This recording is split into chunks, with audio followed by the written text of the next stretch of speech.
All right, guys, what is up? I've been waiting a little while to do this, and now that we have all of the new Bilgewater cards and the Rising Tide set, we can finally do the top 5 champions in Legends of Runeterra right now. So that's including all the first champions, all the Rising Tides champions, all the Bilgewater champions. So I'm super excited to go through this list. You guys will probably be surprised where at least a couple of these champions are on here.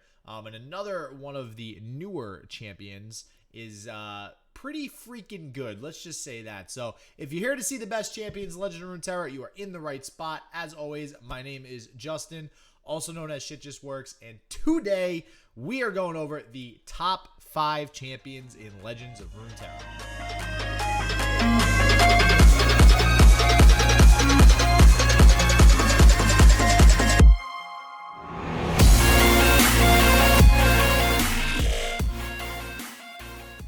Alright guys, so let's get into this, and I know you guys are probably thinking right from the get, where is Ezreal on this list? Ezreal has been like a cancer to this game since he came out. I shouldn't say cancer. I like playing Ezreal too. He's super fun. Feels good to win with him. But you'll see in a second where he's at. For now, number 5 is actually going to be Yasuo. And yes, all right, it's going to be probably a little bit of a debate as to whether or not he should even be on this list. I do know Yasuo was not really played much. Obviously, when the first set was out, when it was in beta, he just wasn't that great of a deck. Now, he had his own deck archetype, and it worked, and it could win, but it just wasn't quite as good as all the Ezreal stuff, all the aggro stuff, all the Bannerman stuff that we're seeing. So we have cards like Ravenous Flock. We have so many other stun support cards that allow him to really flourish, and I can't, for the life of me, figure out how they put such a good effect on a 4-cost 4/4 body. Like, since they buffed him, he is ridiculous. Now, I don't think anybody's really discovered his true potential, so to speak, because, I don't know, everybody just kind of flocks to aggro during the first week. You know, we've only had this new set for 1 week, the new season for 1 week. Everybody plays mid-range and aggro. It is what it is. So I don't think too many people have really experimented with Yasuo yet to see his true potential. But when that does happen, oh my god. I mean, come on, really? His level 1 is when you stun something and it does 2 damage. It basically puts on all your stun cards, deal 2 damage. Like, that's insane. That's an insane effect. And then obviously him leveled up is even more ridiculous when your opponent's basically never going to be able to get anything to stick on the field. So I think that Yasuo has a ton of potential. I think that he is an amazing champion. And that is exactly why he is number 5 on this list. All right, and on to number 4. Before we get to number 4, though, please do not forget to subscribe if you are new to the channel. I always appreciate the support. And if you like the video, as a reminder, smash the like button. You gotta like these videos. Come on, peeps. All right, number 4. So, you were wondering where Ezreal is. Guess what? He's number 4. I know, right? You're like, why the hell isn't he number 1? Listen, my first thought when I did this list was, all right, Ezreal number 1, Ezreal number 2, Ezreal number 3. Like, he's all of them, right? All right, so here's the deal with Ezreal. I love Ezreal. I think he's a great champion. I think that I love, personally, as a card game player, I love combos. I love the decks that you have to organize your combo throughout the game. And then come turn 10, 11, 12, 13, you have it organized. You unleash it upon your opponent for victory. And most of the time, which they can't even prevent, right? And that's, you know, Ezreal with burst spells, you can't even prevent dying. So, I do like Ezreal, but I think he's very limited. So, he's great for an OTK. I think him paired with Karma right now is absolutely nuts bonkers. It's a great deck. But that's it. That's Ezreal. He's a one-trick pony. That's it.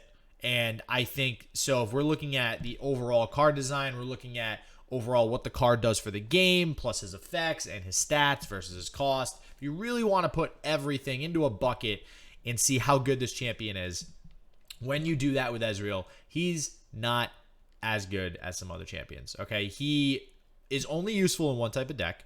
Now, granted, it is nice that you can pretty much splash him in any region and still do his level up. You can still get him leveled up. You can still get the OTK off. You can pair him with Freljord, Noxus, PNZ, Ionia. That literally almost every Bilgewater now. We have Twisted Ezreal. So like literally every single region can use Ezreal. but it's always the same strategy. And for that reason, I don't think he's nearly as good of a champion as people think. And you'll see why in a second. To the first, second, and third champions, he is not even close in the realm of as flexible as the top 3 champions on this list.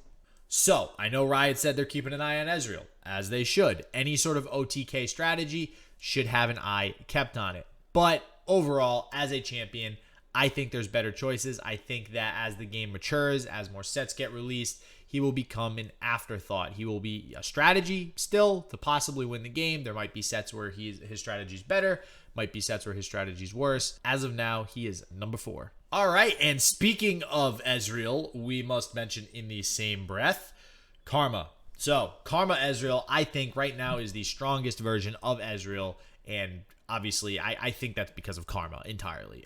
Karma is absolutely insane. She's a powerhouse. What I will say, all right, so here's why, essentially, so it's funny, a lot of these cards, I'm more so explaining why they're not number 1, because most of these, I feel, definitely have a argument for why they could be the best champion in the game, but I think once we get to number 2 and number 1, you guys will see why those two are clearly at the top. So Karma is great. Karma can get you free spells and free card advantage for the first 5 turns. Now, keep in mind, that's first 5 turns. And that's what I think is actually a drawback with Karma. Karma has to level up once you're enlightened, right? There's no way to like prevent her from leveling up. So you can only get so much free spells or so many free spells and so much card advantage from Karma's level 1 effect.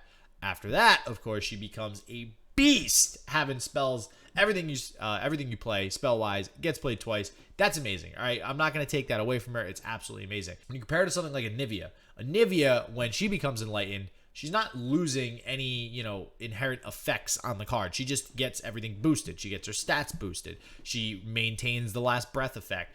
Her actual effect goes up by 1 damage, right? She doesn't lose anything. Karma is actually losing something. Now, granted, you could argue, well, playing all your spells twice is absolutely insane. Yeah, it's a really strong effect, but it's just something to take into consideration with her level up.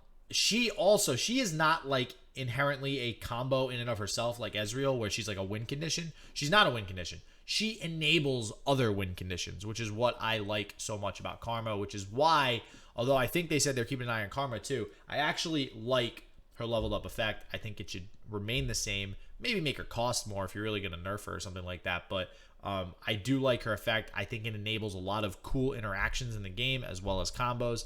So she is going to be number 3 on this list. All right, we're down to the top 2. So number 2 is, drumroll please, Heimerdinger. He has been around since the first set. It looks like he's seeing a little bit increased popularity nowadays. You have unlimited, as long as you have spells in your deck, you have unlimited turrets, right? Now, obviously, that's why you might want to play with Karma. Karma doubles the spells, doubles the amount of turrets. Another thing to take into consideration with his turrets is that there's so many good 3-cost spells in this game. Because of that, his turret that costs 3, being elusive, actually gives him a sort of win condition in himself. Like, if you get enough elusive units on the board, it basically puts your opponent in a situation where they have to respond, they have to remove them, or they're going to die, and elusive units can't be blocked, obviously. So that's kind of like a win condition. He also has the 8 cost, right? You play a progress day with him, you get a free 0 mana 8/8. Last time I checked, if a 4 mana 7/7 is good, pretty sure an 0 mana 8/8 is a little bit better. Why is he above Karma? He is above Karma because of his toolbox-like access to his turrets. You can, in a way, essentially choose which turrets you want. If your opponent has elusive units, but they're only to attack, like a Shadow Assassin, they can block your elusives, maybe you want to get a fearsome turret. There's a lot of different things to take into consideration. Plus, again, you have the 8/8 turret. So you have a lot more access to a lot more tools with Heimer, so that it's not as random, right? With Karma, you're getting random spells. You are playing double your spells with the leveled up Karma, but now you're losing your card advantage generator in free cards, right? And as long as card games exist, the toolbox strategy, or toolbox like cards, or cards that allow you to pick certain effects in certain situations, will forever be so good in just any game.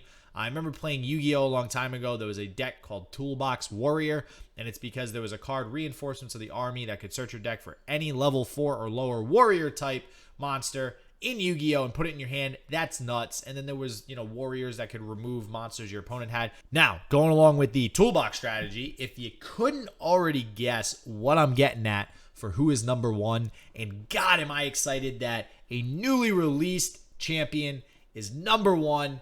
That's so good. It's such a good feeling to know that the new set actually brought us some crazy good cards. And that is Twisted Fate. And Twisted Fate, listen, Twisted Fate was my first champion that I ever played with in League of Legends. I love Twisted Fate. He was my favorite champion before Volibear. My favorite champion is now Volibear, who's getting a rework soon, by the way. Check it out. And he just literally embodies what Toolbox is. All right, so let's really take a deep dive here into Twisted Fate. We have a 4-cost 2/2. So let's just take the mana off for his stats, right? So if you have a 2/2 with quick attack, you could say that costs 2 mana. You could argue it costs a little bit more because of the quick attack, but let's say a 2/2 with quick attack costs 2 mana. That leaves you with 2 mana. Now you have his effect. So there, essentially what it looks like is valuing his effect, or any one of his 3 effects, at 2 mana. All of which I think is really undercosted. Those are all super, super undercosted, okay? That alone is just really good. Now you have a choice at any given moment. Do you need AoE? Do you need to clear all the spider tokens on the field? Do you need to stun something, and live another turn or deal 2 damage to something like a Mystic Shot, right? Mystic Shot is valued at 2 mana, and it doesn't even stun anything, right? Granted, it can go to the Nexus, so it's a little bit different. That probably evens out with the stun, but I digress. All right, so we haven't even gotten into his level up yet, and his level up is where he just becomes straight busted. After you play a card, you get one of his cards, and I believe, if I remember correctly, it goes red. No, it goes blue, red, yellow. I don't know. It's always the same order. So if you guys know the order, please comment below so I can know whether or not I'm right or wrong about that order. I'm colorblind. Give me a break, guys. So that right there means you're getting 3 spells, right, for basically free. All right. So now let's say we just said they're valuing those at 2 mana. And essentially, you're getting the draw for 1 mana. So that's like, you're getting like 7 to 8 mana's worth of spells for free on top of what you play. Now, one of the key things here too, and here is why I put him above Heimerdinger. Heimerdinger gets turrets playing spells. Twisted Fate gets his cards by playing cards. And that's a very big distinction. That means you can play followers, you can play champions, you can play spells, you can play whatever you want, and you get a Twisted Fate card. And with Heimer, you could theoretically run out of spells, or you just draw a bunch of followers, and then you're kind of screwed. Twisted Fate is always going to be active, no matter what. And this is why he's also better than Karma, is always, those 3 abilities are always going to impact the game state immediately. Always. Even if red card, even if there's no followers on the field, red card still deals 1 damage to the Nexus. So right there, internal to Twisted Fate, you can do 1 damage a turn, no matter what, right? Then on top of that, you have a 2 damage stun, which stuns the biggest unit. So if Heimer were to get an 8/8 on the board, Twisted Fate is able to essentially keep it stunned every single turn. And then obviously you have the draw card. So you'll just draw into more cards that you can play with Twisted Fate, more tools to, basically gain tempo and really affect the board state. Now, granted, he's a little harder to level up. I get it. That's fine. You probably won't level them up till later in the game anyways, but that at least guarantees that you will probably get all 3 triggers of his cards off. So having the 3 health is definitely, that's a point, the 3 to 4 health point we've talked about before, that you really you want to have a champion have 4 health. It's a lot harder to kill. It's a lot stickier to the board. But even with that, if you can even get 1 to 2 turns of Twisted Fate off, you have entirely changed the game. I guarantee it. So Twisted Fate, good to see a brand new card from the brand new set, wrecking it, doing work. He's in so many decks right now. Yeah, so that's the top 5 champions, guys. I will say some special mentions. We did have Anivia, Lux, and Zed that I was thinking about putting on here. Lux is very similar. She generates a lot of card advantage and immediately impactful cards to the board state, similar to Twisted Fate with her final sparks. Also deals damage to the Nexus. So I had a hard time not including her on this list. Anivia is also great in that you can replicate her and have a ton of Anivias on the board with Shadow Isles cards. Overall, just a great control tool. And Zed, I also like as a super hardcore aggro tool. I think that he will be very impactful for the, in the future of the game. You buff him with a standalone, and God, is that hard to come back from. So yeah, those are the top 5 champions with some special mentions. I hope you guys enjoyed it. If you guys agree, let me know in the comments. If you disagree, also let me know in the comments. Curious to see what you guys think is the #1 best champion in Runeterra right now. And with that said, everybody stay healthy, stay positive. I hope shit just works for you, and peace out.